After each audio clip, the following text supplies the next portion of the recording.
Well, Pep, congratulations. That was some cup tie. It really ebbed and flowed, didn't it? Yes, first of all, congratulations to all the fans and to the players.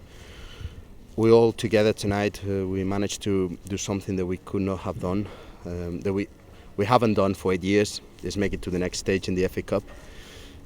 Under circumstances and despite we manage ourselves a little bit to make sure that we can be competitive in the league and in the cup. We showed tonight that fighting until the end and showing a lot of courage and never saying never, we managed to get through the next round and increase our undefeated run. So very positive. Yeah. It was clear that you were having to balance some players' unavailability through injury, ineligibility, plus the program, the league program you've got in at the moment with the selection, and also playing that 4-3-3 again, having the three forwards push up against the Coventry back three. Yeah, when it comes to the system, we need to do that. We did it already as well against their game away at home. We wanted to play with three forwards to manage to put pressure on the back three. I think that worked very well on the first game, and tonight I think it worked even better. Coventry had to go long from the keeper the whole game, and obviously then it became a game that spaces might be opening up, but I was trusting the physicality of my players to be able to win the second balls and to impose themselves and to manage to make as less mistakes as possible. Of course, mistakes happen, and in a couple of mistakes, Coventry managed to score a couple of goals and get ahead of us, but the mentality the team had to overcome the problems and keep believing and keep going has been massive, and it's been massive the whole season. On the other hand, despite I love Djukovic to play every game for the club and the 90 minutes, I know how important it was for ourselves to make sure that we were rotating enough so we can be having a good stamina forward on Friday, and so I took the decision to rest them and to play two young players tonight, Jack Concannon and Muncie. And the important thing is that they contributed massively, and the whole team put the team into the next round, which is a fantastic moment for the club. You played Jude Bellingham in that centre forwards role in many respects, and at 16 years of age, it was incredible the way he worked so hard and he adapted. And as you mentioned, Jack Concannon making his senior debut. Yes, absolutely, and I saw a fantastic Jude Bellingham, a different Jude Bellingham. He's a very modern player, and he has the ability to be able to perform on any position that he plays and to adapt and adjust himself to the position very, very well, and to be able to put his football. I think we saw Jude doing things tonight that he would not have done in another position, which I was delighted to see. And after, when I look back into the game and I reflect, I think that Jude is even better than I thought. First of all, second, I think there were. All of our players up front were dangerous, and Jack contributed very well, being him a little bit nervous, being his first game, but he put a fantastic effort for the club, and he got through his debut, which is not easy, as well as Muncie, and I think Montero was very, very dangerous, and is getting to a peak of form that is valuable for us as well. Afterwards, when Bella came on, and Magoma played a little bit higher as well, they all created problems to Coventry. But of course, I'm not saying it's been a fantastic game or a perfect game, because there's a lot of things that we want to do better. But it's been a fantastic FA Cup game, and we managed to become on top because we believed in ourselves until the end. Mm-hmm. You mentioned there, Caelan Boyd-Muntz has been outstanding consistently for the under-23s, and like Jack Concannon, he's only just turned 20. He got a lot of game time tonight, obviously due to unfortunate circumstances. But we saw a little of what he's all about, and it wasn't easy for him, was it?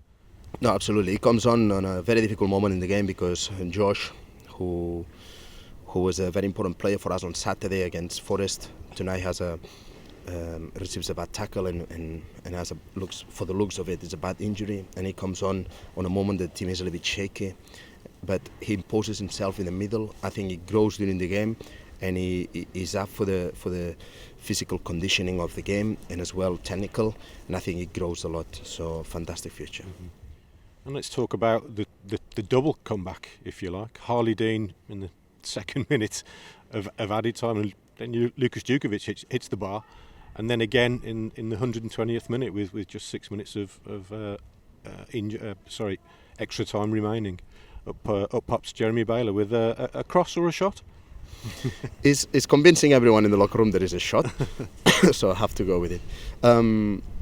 Yeah, very good, because it's very important for our team. It's been very important the whole season, and we had a couple of bad games. Actually, we had 2 bad games this season, but no one can say that the team is not fighting till the end or working hard for the club, because we are doing it. And sometimes luck is not on our side, and we deserve more from some of the games like Leeds and West Brom. But the important thing is that the team has this attitude of always believing until the end, always chasing until the end. And today we had a double comeback, which just shows how strong mentally the team is. And going to penalties, Lee Camp saves a penalty at QPR in that remarkable game last season, saves a penalty at Middlesbrough, saves a penalty against Nottingham Forest on Saturday as well. When you've got him going into the goal for a penalty shootout, can you be that confident?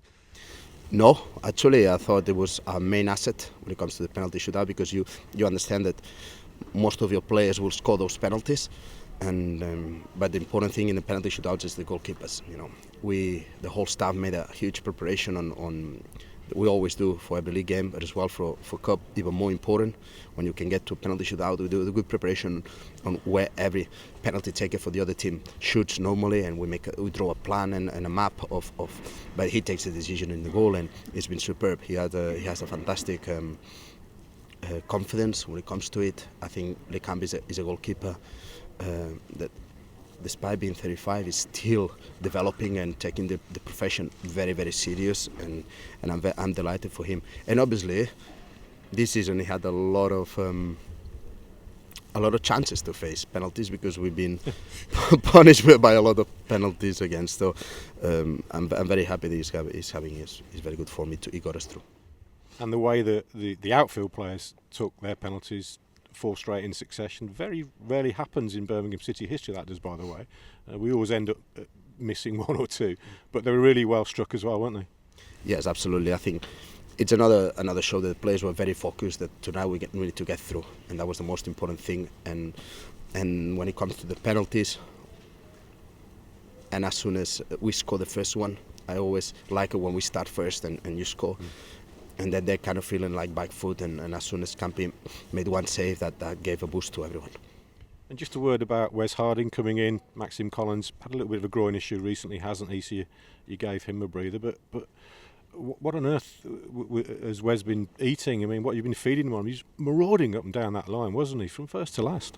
Yes, absolutely. It possibly is the best game I've seen from Wes in a long time, or since I've been in the club, and I'm delighted for him, because he needed that, and he knows that Maxim Collins is playing more games than him, of course, and it's not easy, but he just came tonight and showed that he's a fantastic player, and the performance that he pulled tonight, despite not having played much in his position like tonight, it just he sent me the right message, and that's what I love.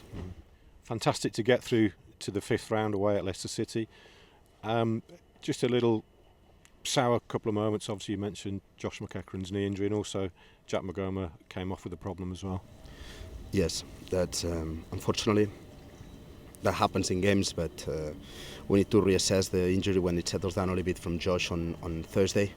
But it looks like a significant knee injury. But of course, let's make the judgment when it comes, and we have more information about it. And Magoma is another one that we need to scan as well. He felt something in the quad that we're not sure about how bad it's going to be. So let's better scan it, and then we can have a proper assessment. Pep, enjoy the evening. 7 unbeaten into the next round, and momentum keeps going. Yes, absolutely. And this is for we pulled that one, knowing how important it is for the fans to see themselves in the next round, and I hope they enjoy coming with us to Leicester and making sure we give them a game.